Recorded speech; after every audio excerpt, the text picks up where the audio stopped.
Imposibleng, paano nangyari ito? Paano natalo ang aking sinibalang, ang panabong ni Tasio? Sa ganoong kadali lamang, anong klaseng mga panabong ang dala ni Boss Arturo Solomon? Ang inis na pagkakasabi ni Mang Luciano sa kanyang sarili dahil hindi niya matanggap-tanggap. Dahil sa hindi niya matanggap-tanggap ang pagkatalo nito sa ikalawang pagkakataon, ay napahiya siya sa maraming mga tao. Paano ba yan, Luciano? Sino ngayon ang mayroong talo ng panabong? Singit na pagkakasabi ni Boss Arturo Solomon. Boss Arturo Solomon, ikaw? Oo, Luciano. Ako nga. Alam mo bang ang dalawang panabong namin para sabihin ko sa'yo at maunawaan mo? Ang dalusaping panabong ko at itong dilaw na bolik ay ang pinakamahihinang mga panabong ko. Ano? Oo, Luciano. Totoo yan. Dahil marami pa akong mas magagaling na mga alagang mga panabong. Inihahanda ko sila para sa taong tandyag na sabungero lang, Luciano. Sa kanyang panabong lang, nakareserba ang aking pinakang mabangis na mga panabong. Hindi sa panabong ng tulad mo lang, Boss Arturo Solomon. Pasensya na, Luciano. Pero nagsasabi lang ako ng totoo. Milandro. Bakit po, Boss Arturo? Tanggapin mo itong bihag na sinibalang at itong halaga ng pera. Ito ang upa ko sa iyo bilang isang mahusay at swertihang tagabitaw sa bayang ito. Masyado mo akong pinabilibiho, Melandro. At totoo nga pala ang mga usap-usapang wala ka pang ibinibitaw na isang panabong sa gitnang bahagi ng sabungan na nagiging bihag, kundi lahat ay panalo. Boss Arturo, kapareho ka talaga ng iyong amang si Tatang Inopre, ang nooy bantugang sabungero. ang mahabang papuring pagkakasabi ni Boss Arturo Solomon, Taytay Melandro, at mayroong kalakihan ang perang kanyang iniaabot kay Tay. Subalit, si Tay ang taong kilala kong mayroong paninindigan dahil natutuwa po ako sa mga papuri niyo po, Boss Arturo. Hindi lamang sa akin, kundi ay lalo na sa aking amang namayapang si Itay Inopre. Ngunit pasensya na po, hindi ko po matatanggap yung malaking halaga ng perang iyo pong iuupa sa akin. Iho, Melandro. Pero kung talagang pipilitin niyo po ako, sige, itong bihag na lamang po, Boss Arturo, ang tatanggapin ko. Ikaw ang bahala, iho. Boss Arturo at Luciano, maiwan na muna namin kayo. Kinakailangan na naming umuwi. Iniwan nila Itay ang sabungan at umuwi si Itay sa aming bahay. Dala ang bihag na isang sinibalang. Naratnan ako ni Itay sa bahay at kararating ko lang din noon galing sa aming bundok upang iulas si Puti, ang alaga naming inkantadong kabayo. Kumusta anak? Nasikaso mo bang mabuti ang ating kaibigang kabayo? Tanong sa akin ni Itay. Opo, Itay. Nasa bundok natin siya at maayos ko pong inaasikaso. Salamat, anak. Kumusta na po, Itay, ang laban ng panabong ni Mang Florido? Anak, nagpasalamat sa akin ang magkapatid dahil yung malatubang pag-aari ni paring Florido at ibinitaw ko sa sabungan ay nanalo. Ang ibig sabihin pala, Itay, ay oo, anak, impas na ang utang nila kay Luciano. Mabuti naman po kung ganoon, Itay. Wala kaming kamalay-malay na magmula ng mapa sa amin ng puting kabayong alaga ni Lolo Ermenio ay magtutuloy-tuloy ang swerte ng aming buhay. Dahil mapa sa bundok man at mapa sa laot ay naging mabiyaya ang kalikasan sa aming buhay. Tuloy-tuloy ang swerte. At ang higit naming ipinagpapasalamat ay nananatiling malusog ang aming mga pangangatawan. Wala ring abala sa aming pag-aaral. Nakakapag-aaral kami noon ng mabuti dahil sa paunti-unti nang nakakaipon ng pera si Nainay at Itay. Pera galing sa legal na hanap buhay at pinagpawisan talaga ni Itay.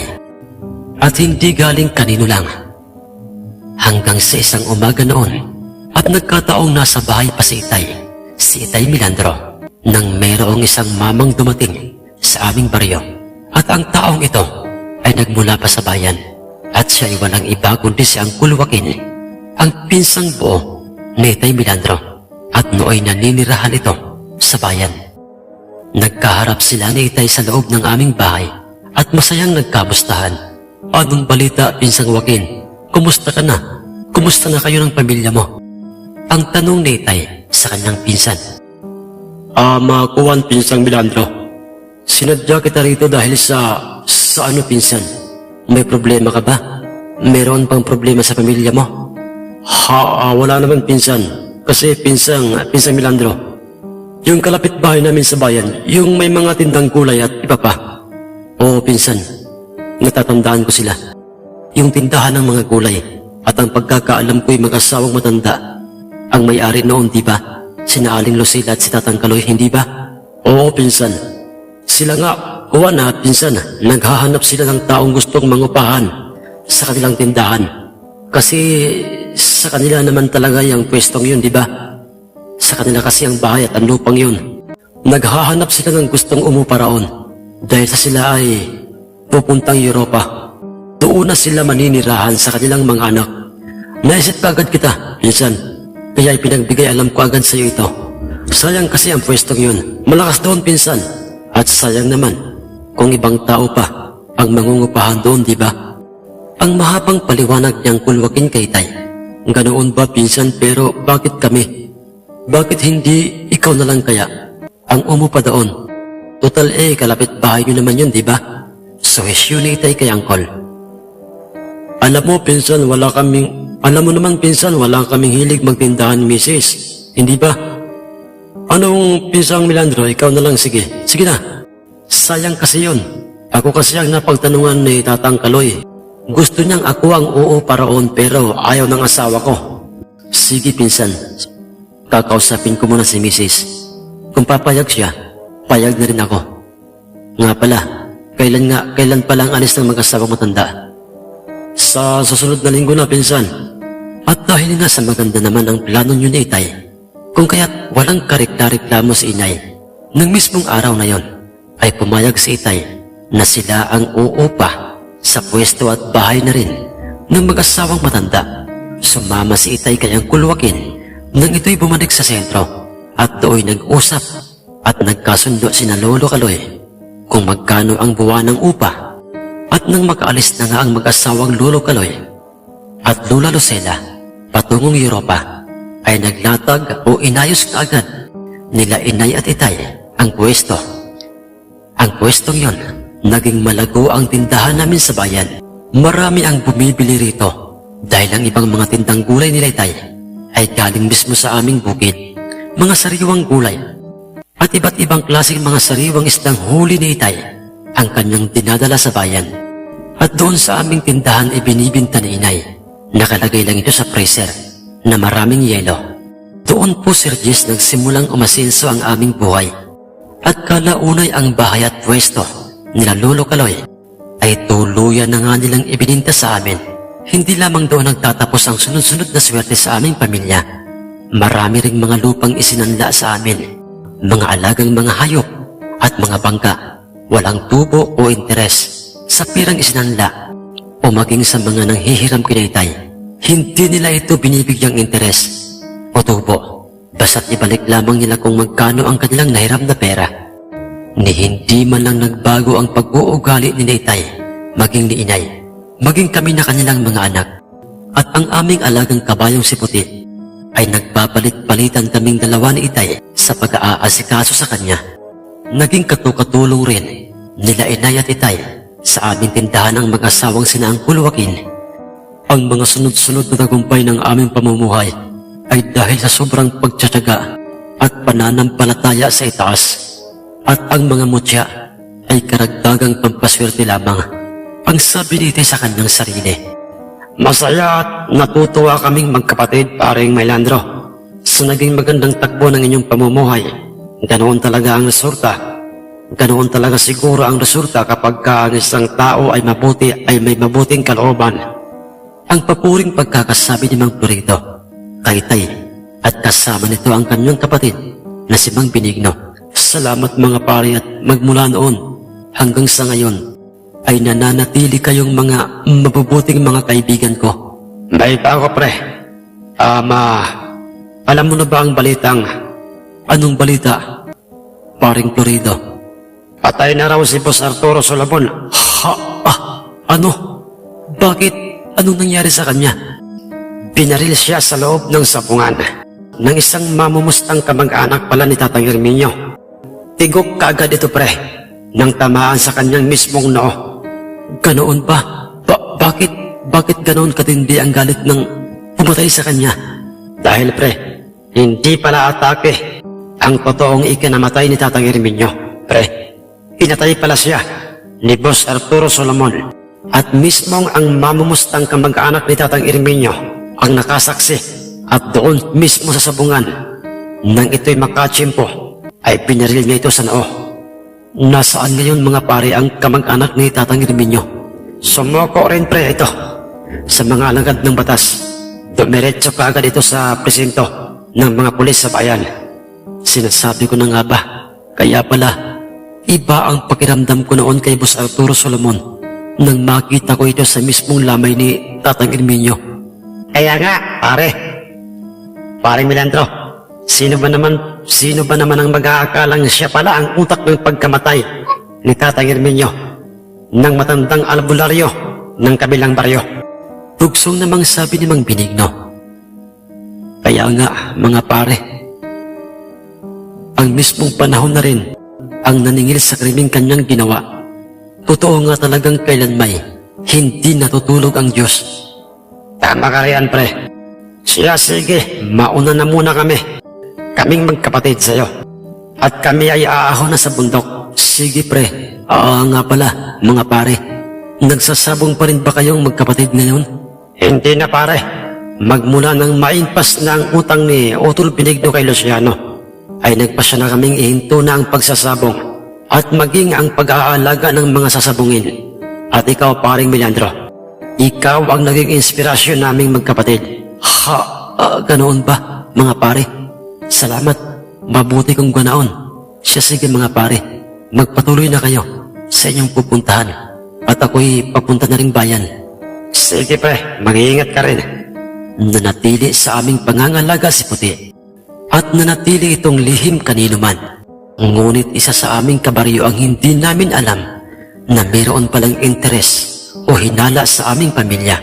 Matagal na pala kami nitong minamatyagan at siya'y walang iba kundi ang aming kabaryong si Mang Patricio.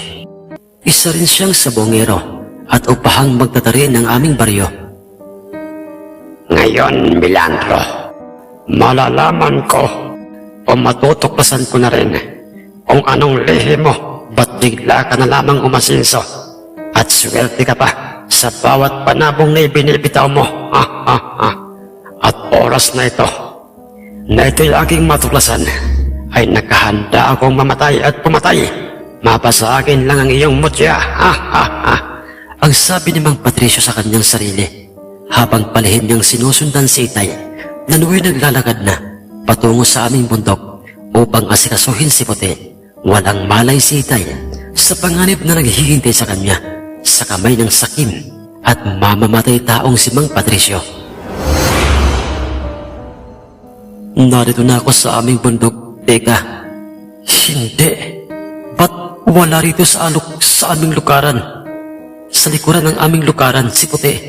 Dito ko lang siya tinali kahapon, pero ngayon, wala na siya rito. Ano yun?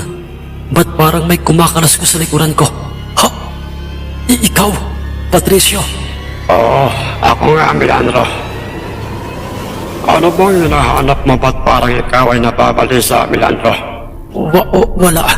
Huwag ka nang magmaang-maangan pa, Melandro.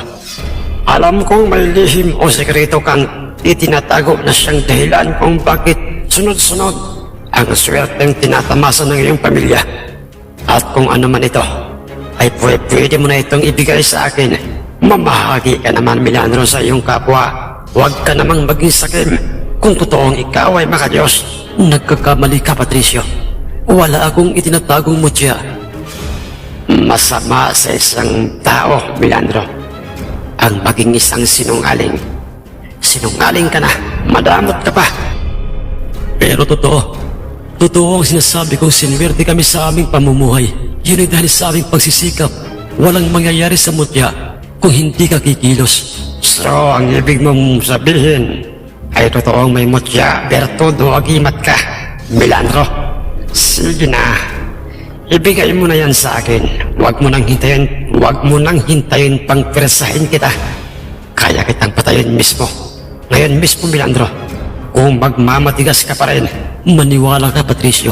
Wala akong iniingatang mutya. Ganoon ba? Ha?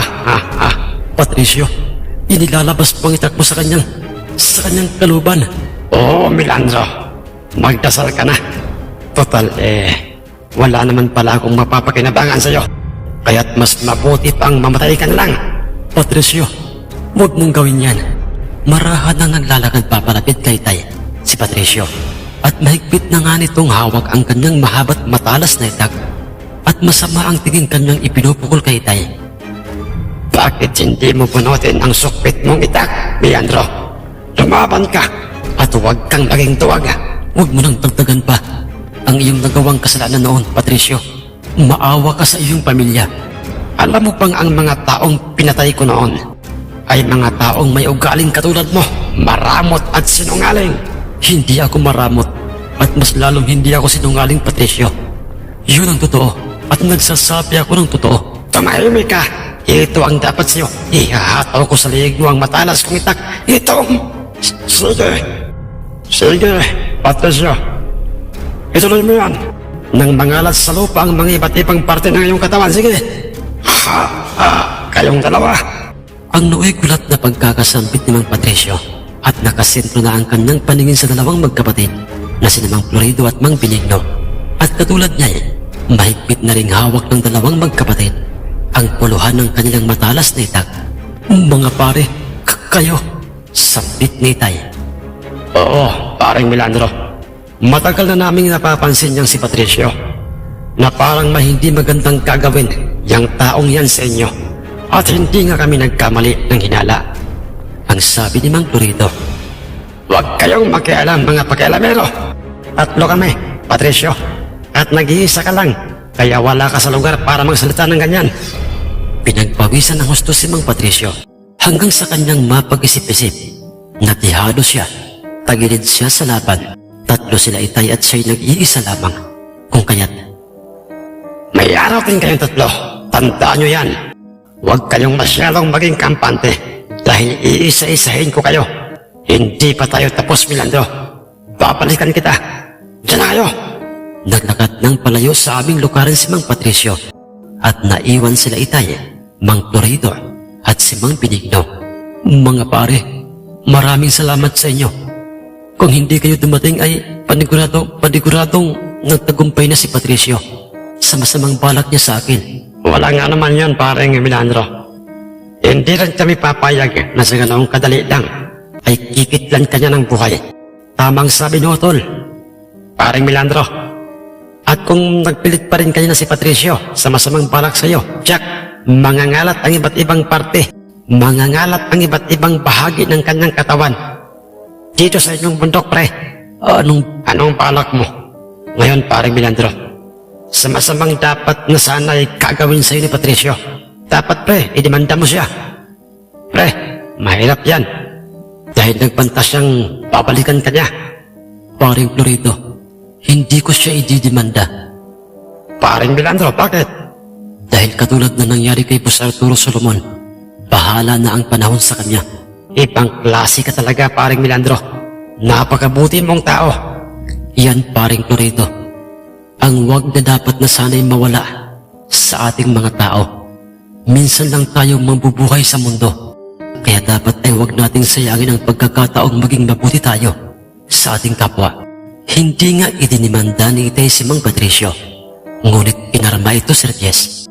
Dahil sa pinalak niyang masama kay Itay, sinaksak ito ng kanyang nakainuman, labas ang kanyang bituka, nang ito'y binutas ng napakatalas na kutsilyo. Samantalang si Puti, ang aming alagang engkantadong kabayo, ay hindi na namin ito muli pang nakita. Kung paanong bigla na lamang itong dumating sa aming buhay, ay biglaan din ang kanyang pagkawala. Ganoon pa may, nagpatuloy kami sa aming buhay bilang mabubuting mga taong katulad ni Inay at ni Tay. Natupad ko ang aking pangarap na maging isang doktor at mas pinili kong magserbisyo sa pampublikong hospital at hindi ako nawawala sa mga lugar o mga baryong malalayo sa bayan upang mag-abot ng tulong sa paraang libreng check-up at nagbibigay rin kami ng libreng tulong at mga gamot sa mga taong walang kakayahan. Samantalang si Tay at ang dalawang magkapatid na Mang Florido at Mang Benigno, silang tatlo ang palaging magkakasama sa mga lugar na mayroong nasalanta ng anumang sakuna upang mag-abot ng tulong gamit ang sariling pera ng aming pamilya. Nanatili ang pagiging magkaibigan nilang tatlo hanggang sa sila'y tumanda. Sa kwento ko pong ito, Sir Jess, pinatutunayan lamang po rito na ang mga mutya ay karagdagang swerte lamang dahil para sa akin, sa aming pamilya, ang tunay na pampaswerte ay nasa ating sarili mismo. Magsipag lamang tayo, mangarap at kumilos na kagaya ni Itay Milandro.